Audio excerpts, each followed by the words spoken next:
warahmatullahi wabarakatuh. Perkenalkan, nama saya Cici Devrianti.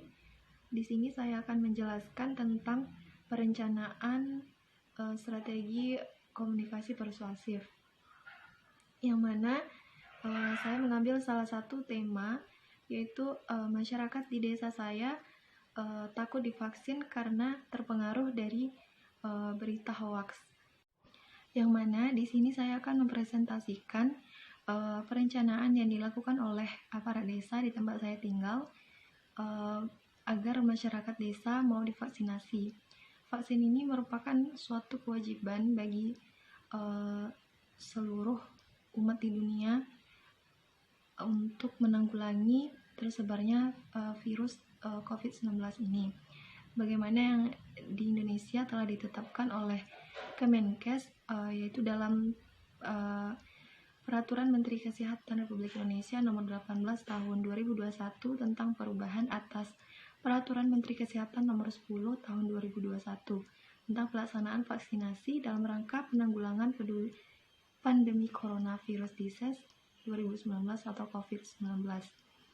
Di sini kan sudah ditetapkan oleh pusat, yaitu dari kabupaten sendiri, bahwasanya tanggal dan waktunya pelaksanaan vaksinasi di daerah itu sudah ditetapkan. Jadi, kepala desa kami membuat surat undangan kepada seluruh masyarakat di sekitar sini agar mereka mau mengikuti vaksinasi. Pada vaksinasi tahap pertama, itu hanya sedikit orang yang datang. Dan tiba pada saat vaksinasi kedua, separuh warga juga yang belum mendapatkan vaksinasi pertama kemarin, mereka berbondong-bondong juga melakukan untuk vaksinasi pertama pada tahap kedua ini. Sementara masih ada juga yang tidak mau divaksin. Dan dari sana kepala desa menyebutkan bahwa vaksinasi itu wajib dilaksanakan terutama oleh aparat desa dulu, guru, dan juga baru masyarakat. Namun masyarakat di sini malah berbalik, masyarakat malah berantusias lebih besar daripada aparat desanya. Jadi kepala desa melakukan sanksi bagi mereka aparat desa yang tidak mau melakukan vaksinasi. Kepala desa akan menahankan gaji mereka dan juga tidak membayarkan dalam 1 bulan gaji mereka. Maka dari situ aparat desa semuanya melakukan vaksinasi. Dan setelah itu, bagi masyarakat yang masih belum mau melakukan vaksinasi, ada beberapa pembicaraan dari masyarakat lain yang pergi keluar daerah. Mereka menanyakan, mereka bercerita kepada masyarakat lain, baik yang udah vaksin, baik yang belum vaksin. Mereka bercerita bahwasanya kalau kita keluar daerah, itu tuh ditanyakan oleh pihak kepolisiannya bukan SIM, tapi malah sertifikat vaksinasi. Dan mereka yang jarang keluar daerah mau mengatakan, buat apa kita vaksin, tetapi kan kita jarang keluar daerah. Tanggapan mereka yang jarang keluar. Tapi bagi mereka yang sering keluar, mereka akhirnya mau melaksanakan vaksin. Terus iming-iming yang kedua yang dilakukan oleh masyarakat itu sendiri, bukan dari aparat desanya, mereka mengatakan bahwasanya ada satu kasus, yaitu ada masyarakat di tempat saya ini membeli sepeda motor baru ke dealer.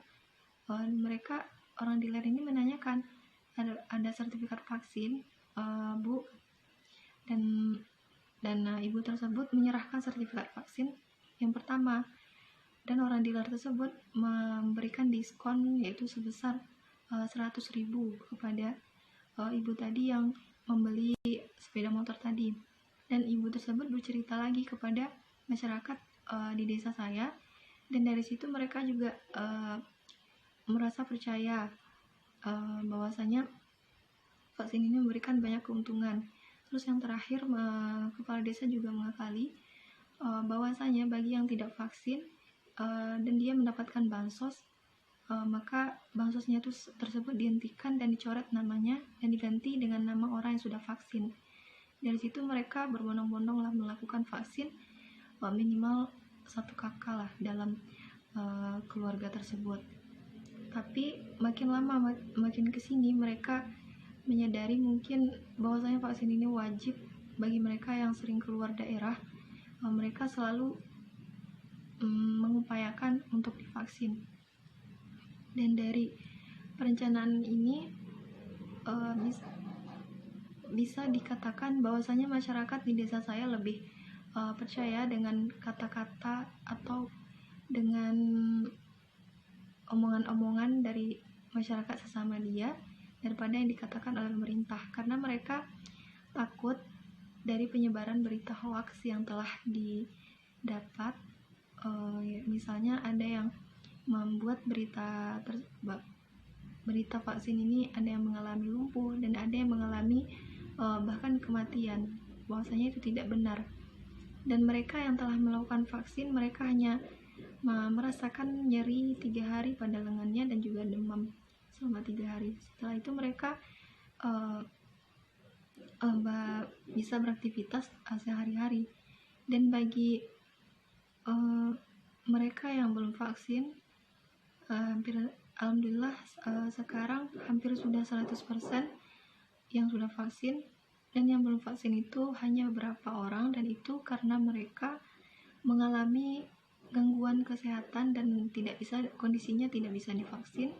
Namun Kemenkes tetap memberikan surat keterangan yang dibuat dalam selembar kertas. Dan jikalau nanti seandainya mereka ditanya atau keluar daerah atau pengambilan bansos, mereka akan memberikan surat keterangan tersebut. Jadi kesimpulan yang dapat diambil dari perencanaan komunikasi persuasif yang dilakukan, yaitu yang pertama, Kandas mewajibkan aparat desa vaksinasi terlebih dahulu, dan juga aparatur negara lainnya misalnya seperti guru dan juga aparat desa seperti RT, RW dan lainnya vaksin terlebih dahulu, karena mereka adalah sebagai contoh dari masyarakat lainnya. Terus yang kedua, bagi aparat desa yang tidak mau melakukan vaksinasi, maka akan diberikan sanksi berupa pemotongan gaji ataupun tidak diberikan gaji oleh Kades tersebut.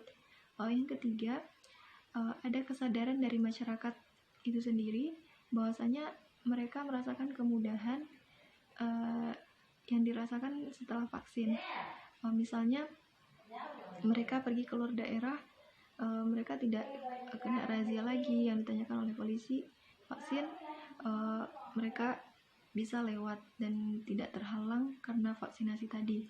Dan kedua, bagi mereka yang merasakan kemudahan vaksin, yaitu ibu yang membeli sepeda motor tadi di dealer, beliau mendapatkan diskon sebesar 100.000, meskipun harganya tidak seberapa, tapi bagi masyarakat di desa itu 100.000 itu